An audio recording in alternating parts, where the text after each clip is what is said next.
good evening and welcome along to SUTV Live for this evening's second round Carabao Cup tie between Sheffield United and Derby County here at Bramall Lane. Having beaten Carlisle United in the first round, courtesy of a Rhys Norrington-Davies goal on that night, Slavisa Jokanovic's side will be hoping for victory again this evening as a way of putting behind them the disappointments of Saturday's injury time defeat at the hands of Huddersfield Town, and in the process put their place in the next round of the competition. Wayne Rooney's Rams side needed penalties against Salford City before eventually progressing to round two, and they'll provide tough opposition for the Blades here this evening. All of the build-up to the 7:45 p.m. kickoff is here on your match day home. Welcome to SUTV Live.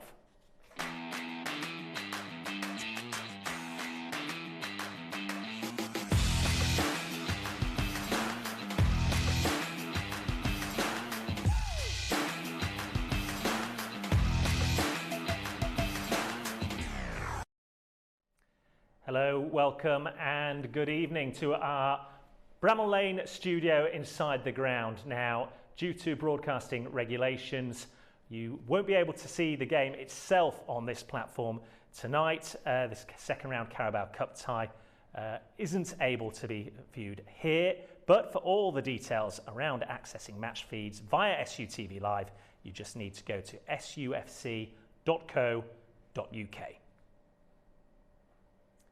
Now, here's what's coming up on this evening's show. I'll be joined shortly here in the studio by two very special guests, both of whom we'll be meeting shortly. The team news has just broken as well. We'll be bringing that to you in just a few minutes from now. We'll be bringing you the inside track on this evening's opponents, Derby County, and we'll be taking a look back at Saturday's dramatic tie against Huddersfield Town here at Bramall Lane, as well as celebrating the career of a true fans' favourite amongst all Blades fans. That is, of course, Billy Sharp, who scored his 250th goal here at home just 72 hours ago. Well, welcome along. Big night this evening for Sheffield United. Let's introduce our two studio guests without any further ado. First of all, a regular face here on SUTV Live, Kevin Gage, who scored 7 goals during an illustrious Sheffield United career, I believe, including on your debut against Spurs. Is that right? Yes, good to remember that. Yeah, it's a few years ago now, but I'll take 7 goals. That's okay. Remembered for your goals in this time. From fullback, that's not too bad. And alongside you, of course, welcome back to Carl Asaba, who was with us for that first round Carabao Cup tie. Of course, the only win so far this season, Carl, for Sheffield United, so no pressure. Well, I had nothing to do with it, and I'm not going to call any scores tonight. Just hope for a good, lively performance. And a few goals, surely. Be nice for some goals, but I think good performances, and we'll see how it goes. Absolutely. We'll start with that. A steady start from our two studio guests. We'll get into more detail ahead of tonight's game shortly. Let's have a look at the Sheffield United team news, which has just broken as well. 11 changes to this team, as you might expect from this evening. We'll get into this in more detail shortly, fellas, but quick thoughts on what you see there. No surprise really. We've been talking about it for a couple of weeks since the Carlisle game, and we thought he'd stick with roughly that same side. Yeah, 1 or 2 changes obviously from that original game against Carlisle, and chances for lots of people to put in good performances and actually break into the first team, you know, the way they're performing. Yeah, absolutely. And we did say we want to see a few goals. Carl, Rhys Norrington-Davies got off the mark in his Sheffield United career in the first round of the competition. We hoped he'd kick on from that. It hasn't happened yet, but this was a moment you'd think would give him confidence. Yeah, he did really well. He looked lively to start off, followed in Billy's shot and finished well. But I was a little disappointed in the following match. He was played out of position left midfield, so it undid a bit of his confidence. But I'm really excited to see Lapata, Brunt and Jefferson. I think we've got 3 exciting talents there. And hopefully they'll take the chance, because their shirt's up for grabs at the moment. Yeah, he started up front in this particular game, but as you say, he has played out of position a few times. You're a former striker yourself. How much of a problem is that? It's massive. It happened to me at Stoke. I started up front and I was scoring well. When we signed Akinbaye and I shifted to the left, and the emphasis then goes on you providing, and you're not comfortable in the position, so you overcompensate. And I think in Swansea we saw Ryan basically covering the left back. So it's unfortunate for the lad. He's young, he's a striker, and you know, we were all waiting for him to kick on, but unfortunately he didn't get the chance. But you know, no one's really taken any of the attacking by the scruff of the neck so far. Well, hopefully we'll see a few more goals this evening, but before we look ahead to tonight's game, we do unfortunately have to look back, albeit briefly, at what happened on Saturday. Kevin, I know before the game you saw a back three from Slavica Jokanovic. You were enthusiastic about that because it's the way that this group of players are used to playing, but there were still some defensive lapses there. Yes, but I think they were more individual errors rather than anything to do with the formation. I think in general the three centre-half system with the wing-backs, I think it worked very, very well on Saturday. And from a performance point of view, I thought we played very well indeed. I can't fault the performance. You know, I don't think the ball ran for us at times. We certainly looked stronger, we looked better going forward. Everybody looked far more comfortable in their role. So we'll be interested to see if he goes with the same formation tonight. Looking at the team, it does look like three centre-backs and wing-backs. So maybe the whole football club will be playing that way for the foreseeable future until Slav gets his own players in and we start to progress more towards the way he would ideally like to play. But yeah, on Saturday, I think we played okay. Decent performance for me. But people look at the result and think we've been terrible and we've lost again. But that's not always the story. Well, on that note, because we do have tonight's match programme down here as well, and there's some notes from Slavica Jokanovic, as you might expect. And I found this one interesting, Kevin. Right at the top, he says, "We tried to attack down both sides of the pitch to create chances, but if you don't take your opportunities, you can sometimes expect punishment, and it came very late." Is that what Sheffield United were guilty of on Saturday? 100%, yeah. We attacked very well down both sides of the pitch, predominantly down the right-hand side because that was our strength. But once again, it was a lack. We created some chances, but it was a lack of real clear-cut chances. I still think we're lacking just a bit of creativity, just someone with a little bit of magic, someone with a bit of flair and do something out the ordinary to create something. It's all a bit huff and puff and working hard and you know, no real end product at the moment. And Carl, as a striker, all you can ask from your teammates is to create opportunities. Well, as we touched upon, there were plenty of those at the weekend. Yeah, I thought we played really well first half. I was, after watching the West Brom match, chalk and cheese, and we were getting round. You could see a distinct pattern of play. I was a little disappointed in the performance of the strikers, really. There were chances. I felt the strikers were playing as individuals. You know, they were too far apart. When Billy came on, he got close, and it came from a knockdown that he got his chance and put it away. But if you hark back to years not too long ago, James Beattie, someone who will kill themselves to get across the near post when the ball's coming in and unsettle defenders, we would have won that game comfortably, 3-0, 4-0, and we'd be saying, okay, we're starting our season. I don't think we're a great team at the moment, but we're not far away. We need 2 or 3 players to turn up. We need a strong midfielder, I think, and just a very physical, dynamic striker. You know, I say just everyone wants it, but in the current game at the moment, you're seeing performances from the likes of Lukaku, who are showing a strong striker can make the difference, and a good striker would have got a lot of goals on Saturday. And I know already here this season on SUTV Live, we've spoken about the plethora of strikers that are at the club, 5 or 6 vying for 2 spots, but you seem to be suggesting that you need that target man type figure. Well, Slavica Jokanovic has already said he's hoping to bring in 3 or 4 new faces before that window shuts next week.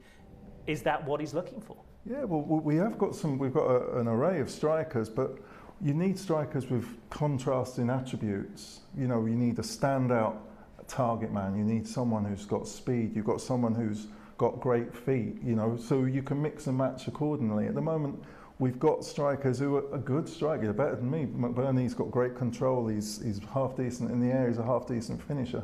You need a brilliant finisher who's got the ball control. You need a target man who can hold it up. Just distinct. We need people who excel in their role, and then it'll let the manager pick and choose. Okay, well, hopefully that'll come together starting tonight, but we will take a look back at the events on Saturday and see exactly where it went wrong for Sheffield United. Michael Salisbury is the referee, and this Yorkshire derby is underway. The Blades against Huddersfield Town. Option of Norrington-Davies. Here he is.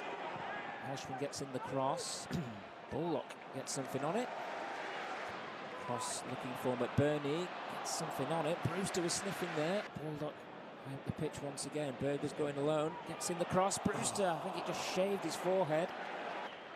Norwood quickens it up for Davies. Davies might have a go here. Davies does have a go. First shot in anger, I think, from Sheffield United. And it did open up for Ben Davies. Ball up for Brewster. That's a good-looking ball. Brewster into the 6-yard area, into a really dangerous position. And McBurney was sniffing for something there, but Nichols did well at his near post. It's going to be Oliver Norwood. And it's comfortable for Lee Nichols. I think ball up onto the return. It's back with Norwood. Target is Egan again. Here's McBurney with the spectacular, and the keeper. It was a save he expected him to make, but he had to scramble across. Tips it behind for another corner. Berger happy to take the touch, and he's lost it here to Koroma. Josh Koroma for Huddersfield. It's a weak effort in the end. Got the space here for Koroma, and here he is. Koroma's through on goal. Koroma, saved by the legs of Fotheringham. Comes back to Koroma again, and this time he sticks it beyond the Blades goalkeeper. We feared it could happen. Huddersfield Town on the counter-attack, and it's Josh Koroma with just under 15 minutes remaining. Sheffield United 0, Huddersfield Town 1. Bodies behind the ball. Norwood with the cross. McGoldrick jumps. Here's McBurney. Might come for Billy Sharp. Straight at the keeper either side, and surely that's 1-1. Looks for McBurney. McGoldrick on for Billy Sharp. Can he turn? Billy Sharp! Yeah! Billy Sharp in front of the Cop. His 250th career goal, and one of his most important, surely. A minute into added time. Billy Sharp, come off the man, come off the hour. Sheffield United 1, Huddersfield Town 1. Not like a foul. Toffolo breaks clear. Surely it's there. No free kick given. And Huddersfield through Colwell have made an instant reply. And it looks like 4 minutes into stoppage time, they've won the game.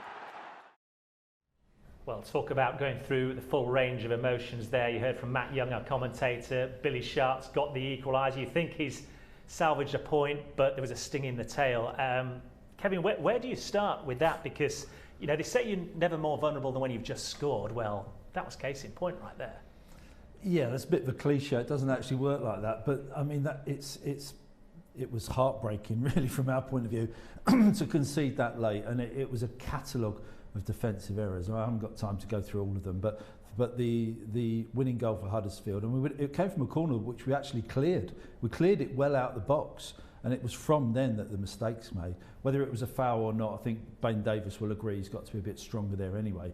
But then if you replay it, which I did about umpteen times at home, because I just needed to see it for myself a few times, you know, we can't just stand there with their arms in the air and appealing for a foul and no one tracking the centre forward at all. And there was 3 players alongside him at one stage, and Sanderberg just jogged past him.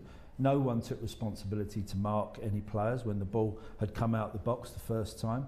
Unfortunately, Egan was the one dragged out as well, and we needed an Egan type character in there to say who's marking, who's picking up here.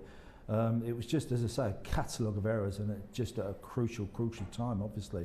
And of course, the irony, fellas, was you look down at those highlights, and as they're being played out, you're both talking to each other, saying, "Look at the chances that we're creating." Yeah, we did. We played some good football. We got the delivery was great. Everything looked, for a home win, and it's just, as you said, no one took responsibility, and that was the same Wednesday. We were having a tough spell, and no one actually said, "Come on, lads, let's get together, end this, no more, take the pressure off the keeper." I think we need a few. I know there's the talk of the losing culture, and they've been shell-shocked from all these defeats last season, and there might be some truth in that. I think we may need fresh faces who are ready for a fight. You change the army on the front line of a battle, because they do get shell-shocked, and a few of our lads, unfortunately, they've been great servants and they've played at a great level, but they're looking more weary. Well, one of those changes that was made at the weekend by Slavisa Jokanovic was giving a first league start to Rhys Norrington-Davies, just 22 years old. It was a big day for him, but as he told us after the match, it was a big day tinged with slight disappointment. Disappointment in some of the results. What did you make of the way that game ended? Yeah, I mean, it was a frustrating one for us. We were by far the dominant side today. I thought, we lacked quality in the final third. That's something we obviously need to improve on. But I thought we were defensively solid throughout, except for a lack of concentration for the 2 goals, and that's cost us the game in the end. So yeah. What's preventing this team from turning all the pressure, all the territory into goals? Because you had a lot of it today, but maybe didn't test the keeper as much as you would have liked. Yeah, as you say, we didn't test the keeper as much as we liked, but I don't think there's anything preventing us. I think it'll take a little bit of time. I mean, this is obviously the 4th game in so far. We had a shortened pre-season, so we're still working on stuff, and it'll take time for everything to come together. So give us a little bit more time, and I think we'll be there. It's difficult to sort of speak to you about it, obviously, because I'm talking about last season here, but people will wonder whether or not a losing habit has materialised at Sheffield United. A lot of losses last season, the way you've started this year. Is that a valid thing to say? No, it's not the vibe that I got when I came in. Obviously in the changing room, the lads speak after the game, and we know what we're doing wrong, and it's something that needs to be addressed quickly. As you say, we have lost a couple now, but it's still early days within the season. We can turn it around, and we just need to look at the positives, because if you keep on looking at the negatives, you'll dwell on them. So we need to look at the positives and just try to keep building on that, and hopefully we'll start turning draws or losses into draws into win, and hopefully we'll get some wins under our belt. So yeah. And the manner of the goals, how difficult to take is that as well? Both avoidable? Yeah, both avoidable. As I said earlier on, lack of concentration. It's just something we need to avoid. And from a personal point of view, to get a start here today, what did that mean to you? How did you find it? Yeah, obviously, it was great to make my league debut for Sheffield United. It's been a long time coming. Great to be out in front of the fans, but obviously disappointed with the fact that we lost today. So yeah, hopefully more to come. 22-year-old Rhys Norrington-Davies following his league debut for Sheffield United in that defeat to Huddersfield Town on Saturday. Carl, he touched upon what you mentioned there. You've got to focus on the positives, because if you focus on the negatives, it's going to breed that sort of feeling within the camp. First of all, how do you think he played on Saturday? He had a good game. He had a lot of energy. He was up and down, and at the start he was at the halfway line, just deep of it, but then he started pushing on. I was impressed for his first match in front of our fans in a Yorkshire derby. He did well. A good outlet, good delivery. It's only going to get better. Is that the change in mentality that this group needs right now as well? Be more positive. And fresh legs. And he was going past people and running and giving them something to think about. And you do. I think tonight I'm hoping that we get the same from Jefferson. I think we need someone who's just no inhibitions, no worries about any baggage that they're carrying. Just go out and express yourself and just give us something to cheer. No worries about, oh, we've done this wrong, I've done this wrong. Just go and play and show us. Kevin, one thing he did say there was that 4 games into the season, we all know it was a truncated pre-season for Sheffield United. Are we seeing them effectively trying to play themselves into match fitness? I think they've all got match fitness. I don't think it's an issue of physicality or anything like that.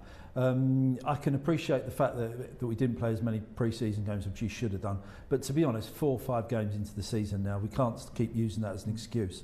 So we have to find some form, and we have to find the formation and the personnel that suits us. I thought it was a very interesting interview, actually. I think he spoke very, very well. And I go with what Carl said. I think he played a little bit within himself, actually, because I understand, haven't seen too much of him, but I understand he's more of an attacking wing back than a defensive left back. So I think he could have played another 10, 20 yards further forward, and it will encourage Ben Davies to bring the ball out more and give the ball to him and get him involved in the game more. So yeah, I'm looking for good things from him. I think he'll be a good Sheffield United player this season. Okay, thanks for now, fellas. Let's park Saturday's results against Huddersfield Town and look ahead to tonight's Carabao Cup tie against Derby County, because as we heard a little bit earlier, Slavica Jokanovic, the manager, did see plenty to be optimistic about. So how will he approach tonight's game? How will you view this next game against Derby County? It's like first game what we play in this competition. Is probably I will use some players what I didn't use in the championship game, and this is I consider like good chance for me and for my player for impress me and for myself for taking some more information about them, and at the end is it's like always what we don't do in this start of the season. We will need came to Bramall Lane for push hard for win the game. Because you've got options in this squad. You've got players who maybe haven't played some of the league games so far or haven't played as much as some others. This is an opportunity for them to raise a hand and say, I can do a job for you by impressing in this game against Derby. Their job is impress me, and is for another side, is my job is to impress people around us, and this is simple way.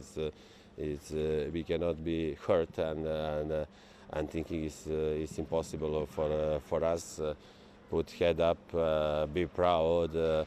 Understand this is not enough good start of the season for us, and do the things for improve yourself. This is one of the moment for some people who didn't participate. This start of the championship game for is Derby game in Tuesday night, and I hope I will discover something positive and new for myself. While it is a cup game, it's a game against another team in the championship. A victory in this one, could it help just spark something perhaps to take into the league? Everything helps you. It's simple. This is not one for one team or for another team. This is both competition is for Sheffield United team and club, and we need to be serious. We need to make it our work and try put us in a different level, and that's it. Thank you, Salita. You're welcome. Thanks, Rob. Well, of course, it was a big evening, or big afternoon, should I say, for Sheffield United's record goal scorer, Billy Sharp. This is him arriving a little bit earlier this evening. But of course, on Saturday afternoon, he created a little bit of history with his 250th league goal. He's been here, of course, at Sheffield United across several spells, and he scored many vital goals along the way. It looked like he'd salvaged a point for Sheffield United on Saturday. That would have been another vital goal, Carl, wouldn't it? Yeah, he did really well, and he did exactly what I was hoping. He got close to his strike partner, and the goal we saw, he will have scored. You know, that's a training goal, small-sided games. Use your body and just shoot instinctively across. And the moment it bounced, I was very confident. But he's done that throughout his career. The shape he's in at the moment, you know, I was mentioning it in the last match. He looks lean, he looks hungry. Hopefully the other strikers can lift up their performances so we can get cameos from Billy. We don't want the pressure on his shoulders now. Well, they say if you don't buy a ticket, you're not going to win the lottery. And that's one thing we're seeing here from Billy Sharp. He gets a chance, he hits the target. He scores. He doesn't hit the target, he scores. Billy shoots, he scores. No, he's been wonderful throughout his career. And the young strikers, you know, to have him training amongst them, they must be learning so much. How important is it to have him in and around this bunch? Because it is a tough time for everybody around the club right now. And, you know, he's the captain of the team, he scores goals, he leads by example. And he's been through tough times. You know, his first spell here, he wasn't scoring prolifically. So it gives people belief that, okay, if you get your head down and you work through it and you concentrate on your quality and your actual attributes, it can come good. And, you know, I can't speak highly enough of him on the pitch, off the pitch. It is an example to us all. And from a defensive perspective as well, Kevin, when you've got somebody at the other end of the pitch that's able to put the ball in the back of the net, what does that do for you as a defensive unit? Well, it takes the pressure off, doesn't it? Billy Sharp scoring at the other end. Carl picked up, and he's a fantastic role model, I think, and an inspiration to all the young players. And yeah, great to have around the side, captain and the leader. As you rightly say, hits the target all the time. You know, constantly hitting the target, and you've always got a chance, haven't you? Yeah, that 250th goal as well over. I think I'm right in saying that he's the highest English goal scorer in the Football League this century, which in itself is an achievement and speaks to what he's achieved. Yeah, and he didn't actually hit that the goal on Saturday. It was a kind of a miss hit, but you know that he's just trying to get that on his left foot. He's going to try and get something on it. And here we are. And he's trying to get that back into that far post area because he knows where the goal is. He doesn't need to look. That's instinct. He hasn't looked there. He's just concentrating on the ball, getting something on it. Yeah. It's not his best strike because 10 minutes previously he'd hit one on the side volley that could have gone. It would have been goal of the day, wouldn't it, on EFL highlights? But it's gone straight at the keeper. But yeah, he'll always hit the target. You know what you're getting from him, and it's up to us to get the service to him. And as Carl said, maybe a bigger centre forward or a strike partner up front. Although McBurney did a great knockdown for the equaliser there. And just briefly for both of you, what do you see his role as being at this club this season? Because he's now at the stage when he can't play 2 games a week, 90 minutes a game. Well, if you ask Billy, he would say his role is playing week in, week out. And I know I spoke to him, about this last season when I was doing a different role at the club. He's disappointed. He's disappointed every single week he doesn't play. And he was knocking on Chris Wilder's door, so why aren't I playing? Why aren't I playing? And that's what you want from a senior player. Not content to just sit there and pick up his wages and be part of the squad. He actually wants to play. And that comes down to his inner desire and his enthusiasm. You've got to temper that enthusiasm though, Carl, don't you? You do. For me, I would have had the players watching, the strikers watching Billy's performance when he came on in his positional sense. I was moaning in the stands watching the match that the strikers were so far apart. If you're too far apart, it makes it easier for defenders. The moment Billy came on, he was within 7-8 yards of his strike partner, and the ball played into McBurney that might not be the best. If you're close enough, it can come to you, whereas Brewster was so far apart, a bad ball was just being cleared. So for me, just his general awareness, his positional play, he's not the speediest, he's not the most energetic, but his positional sense is perfect. So if you get a Brewster watching it and say, well, you stay there, you're faster than him, you've got more energy than him, you should be able to really stand out. I'd be getting them to watch his positional sense because he's 36, he scores goals. Yeah, in every sense, he's a fox in the box. Well, he doesn't start tonight, but with, just over 15 minutes to go to kick off here at Bramall Lane, let's have a look at the team news. We shall start with the visitors, Derby County, of course, managed by Wayne Rooney. 2 changes to the side that got through in the last round. I should say only 2 players. 2 changes. We're right, first time. I won't correct myself again. 3 changes, though, from the side that drew at the weekend. So there'll be many unfamiliar faces there. 1 familiar face, though, in defence, Richard Stearman. Yes, he wasn't a regular for us, but when he came in, he performed very well and slotted in superbly. He's going to have his work cut out tonight, this is Mr. Stearman. He's not a young spring chicken, and he's got 2 of the quickest players at the club alongside him. Probably the quickest 2 players, strikers we've probably had since my days of Adrian Littlejohn and Brian Dean, and maybe Carlos Saba. But he's going to have his work cut out because with Jebison and Burke up front, we've got some severe pace up there. Well, let's have a look at Sheffield United starting 11. Then, Carl, as you say, serious pace up front, a mixture of experience and youthful exuberance, if you like, certainly when you look at the defensive side of the ball, but it's a real opportunity, isn't it, against this Derby side? Yeah, it's a good team. I really like it. If they line up with 5-3-2 as we think they are.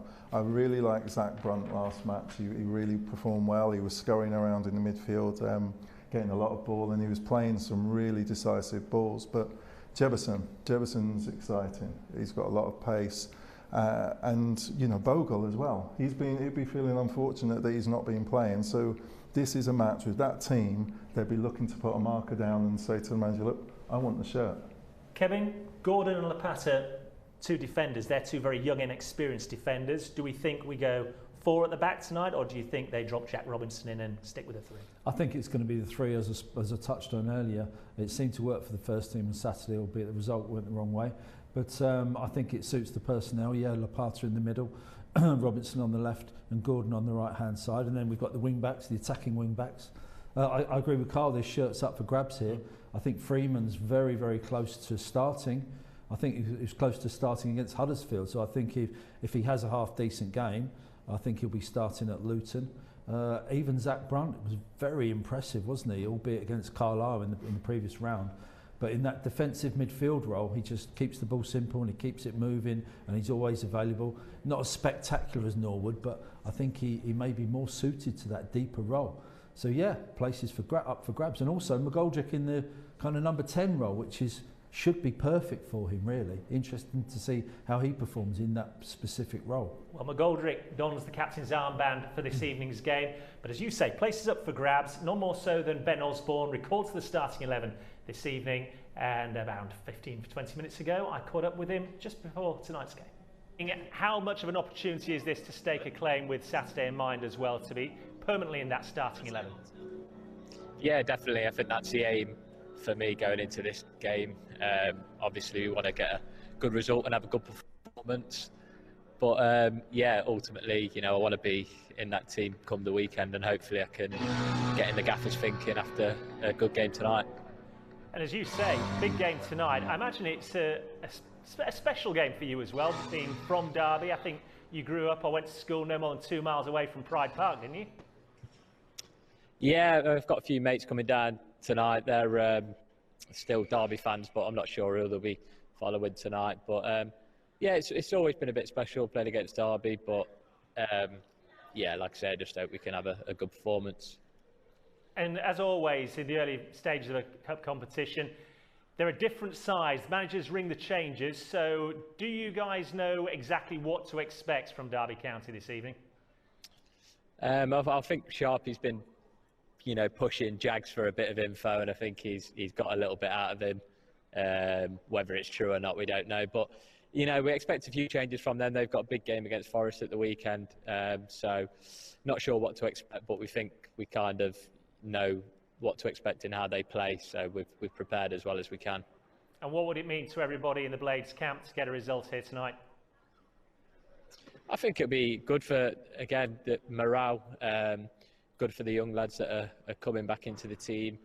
And, it'll be, the players that are looking to push for that place at the weekend. It'll also help the gaffer, I think, making a decision. So, yeah, I think it's important that we get a result and a good performance tonight and hopefully get a few goals. Yeah, absolutely. All right, Ben, we know you've got plenty to do before kick-off, so thanks for joining us on SUTV Live, and let's hope we get the win tonight. No worries, cheers. So Ben Osborn looking quite relaxed there, but as he says, quite often we say early rounds of the cup competitions where it's a chance for managers to blood new talent, but this is a big game for Sheffield United, isn't it? Yeah, and it's a relatively local derby, isn't it? We always want to beat Derby, don't we? In every sense of the word. Yeah, you don't know where it's going to lead to, do you? We're playing the youngsters and some of the squad players at the moment, but in a couple of rounds' time, who knows where it leads to? We strengthen the team. We might get a couple of good draws in the cup. We get through a few more rounds, and all of a sudden you're in the 6th round, you're in the quarter-final, and as I say, you don't know where it's going to lead to. And Carl, you were part of that Blades squad back in 02-03 that went to 2 cup semi-finals. Unfortunately, never made it to the final itself. But what does a run like that do for a group? Oh, the bond you get from it and the self-belief and just the enjoyment is enormous. But myself, I'm really intrigued to see how this young set of players do tonight, because the internal relationship with the first team and the second team, when the first team isn't doing well, if these boys get a result tonight, tomorrow they're going to training, they'll be walking around, and the pressure then ramps up on the first team. And you've got players, senior pros who've come from the Premiership now, they're playing in this division and they're not doing well. These young lads will be thinking, you know what, I'm going to show you, and just, they can, if they believe in themselves, there's a changing of the guard that could go on, because no one has cemented a place yet in the first 11. This is a massive, massive chance. I hope they understand what a big chance. They're playing against Derby. It's not a Carlisle. You do well tonight, you can be really in with a shot of playing on Saturday. Yeah, absolutely. And there's a shot of another game in the Carabao Cup at stake as well. So a reminder that this is the place to be for all the build-up ahead of tonight's 7:45 kickoff. Due to broadcasting restrictions around this evening's game, the match feed itself will not be available to view for Blades fans via this platform. But all details can be found by visiting the club's official website, sufc.co.uk. And a reminder that, of course, on Saturday, we're back to Championship action with the Blades going to Kenilworth Road to take on Luton Town. That's available to watch for overseas fans on SUTV Live. And as my wife reminded me this morning, we're only 4 months or so away from Christmas. It's coming up on us quickly, fellas. There are kits to be bought either in the club store or online, and you can go to www.sufc.direct. So start that again, fellas. www.sufcdirect.co.uk. And from that, we'll go to an exclusive here on SUTV Live. 2 young men who played in the first round of the Carabao Cup. We caught up with our commentator Matt Young earlier this week ahead of this game. We'll hear now from Tyler Smith and Karen Gordon. Well, first of all, gents, we'll go back to that game against Carlisle, and you both made your debuts together, so a great family occasion, I can imagine. We'll start with you, Tyler, and tell us what it was like for you and what a great experience it was to make your debut alongside your brother. Yeah, of course. For us two and the family, it was a big achievement. Being here since I was 10, so I've worked hard for this moment, and I'm a Blade through and through, being up and down the country all my life. Tuesday nights, getting home at 1, 2 in the morning when I've got school the next day. Like, it's what I'm here to do, and I've dreamt that all my life, and same with my brother as well. It's what we want, and as a family, we've managed to achieve that. When did you know you were playing? Did you find out before the kick? Obviously before the kick, or did you find out before the day of the game? Yeah, we found out the day before. Like, we did like a bit of shape and that, so we knew we were playing. Straight away, messaged all my family like, who needs tickets? We had off at stand, I think. But yeah, like, obviously we found out and we were just buzzing. I was more buzzing that, obviously it's good to make your debut, but I was just more buzzing that we was doing it together. That was the main thing. And obviously we've grown up with, I remember going Port Vale away, like when we was in League One, do you know what I mean? So like, as Sheffield United fans as well, it's a big achievement. Obviously, growing up together and coming through the ranks, was this kind of bit of a dream in the background of maybe one day we could play on the same side? Was that always at the forefront of your mind, maybe? Yeah, like, there were no words for it. Like, after, it took me like a good day or two for it to sink in after, like, but we've always dreamt of just playing together for Sheffield United. And obviously we made our family proud and ourselves proud. And you mentioned there's a clamour for tickets, so just how many people came to watch the game against Carlisle? It must have been about 35, no exaggeration. There was so many, like probably more. Probably even more, weren't there? There's probably even more. There was just loads, like mums, dads, nanans, cousins, sisters, brothers, just a lot. Because what's the chance of two brothers making a debut on the same night for your boyhood club? Like, doesn't happen. So for that night to happen, it was just, the family was just going mad. So many messages, just loved it. But like I said, we're both so happy to make our debut for the boyhood club, and on the same night just tops it off. And you've played together before, obviously, 23s and friendlies, but when it's a competitive game, a first team game, that's just a little bit extra special, isn't it? Yeah, it's a whole different ball game. Like, playing in the 23s and that, it's all good, but to play like at Bramall Lane in front of fans, in front of your family, like, it just makes us hungry for more, really. And obviously after the game we even said, like, that's just the start. So yeah. Tell us what it was like then growing up together. I imagine it was quite competitive. We both have been very good at football. Yeah, listen, we've both been football mad since we were 6. Mum, dad's taking us up and down cold, windy mornings. Mum there in the corner shivering with a big coat on, umbrella, like, all the way through. If it's me at 11 o'clock, it's him at 1 o'clock in the afternoon. Yeah. Football to football, football to football. Family takers, like I said, up and down the country, stuck in rush hour, 5, 6 o'clock at night. But it's what you've got to do. If that's what we're doing, the family's got to do that. And obviously I thank the family a lot, because without them, when I was younger, I wouldn't have been here today. Like you said, we owe it to mum, dad's, even my mum and dad's friends that took us, cousins, my granddad especially, he come and watched us all the time. We owe it to them. And it was competitive. I'm a defender, he's a striker, so he was throwing it off football, kicking each other in back garden and that. But that's how it started, just like having fun with it, really. And then obviously it's got a lot more serious, and we've got to where we are today, but there's obviously a lot more we can do. Tyler Smith and Kieran Gordon, two youngsters that have come up through the Sheffield United Academy and making their debuts in that first round Carabao Cup tie a couple of weeks ago against Carlisle United. Just how important is it that Sheffield United continue to breed homegrown talent and the academy does keep churning out of players? Yeah, I think in the present time, with what's going on off the field, the manager struggles on the field trying to find his first 11 and looking to the transfer market.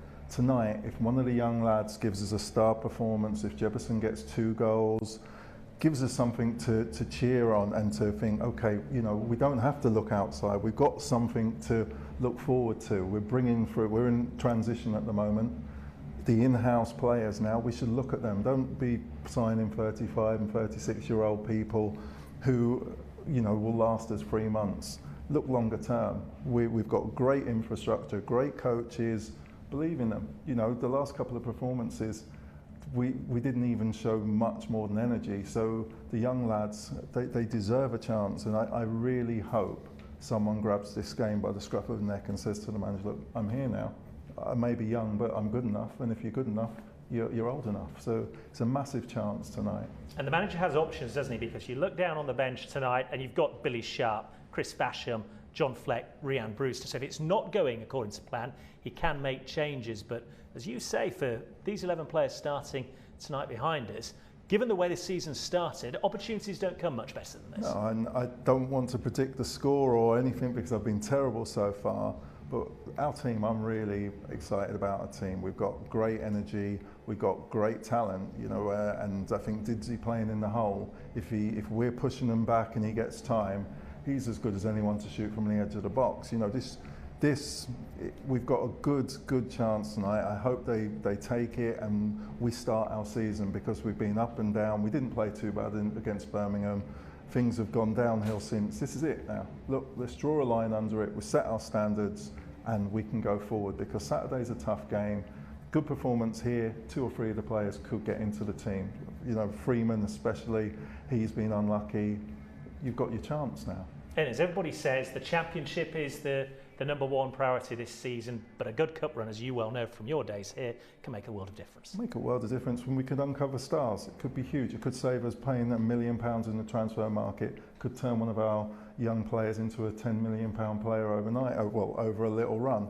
So it's not a throwaway game. It's not to get fitness. They've got their fitness now. They know their pattern now. Now someone needs to express themselves. Just take it on. You'll miss these nights when you're my age. This is a massive chance, and I really hope you've got Burke, who people are saying, oh, he's this, he's that. Be direct, cause problems, and the worst that happens, someone else can score. But just work hard and seize the moment. Are the Blades going through tonight? I'm not saying. That sounds like a yes to me, although it's silent. Okay, without further ado then, let's take you through to tonight's match action. Guided through by your commentary team, it'll be Kevin Gage and first of all, Matt Young.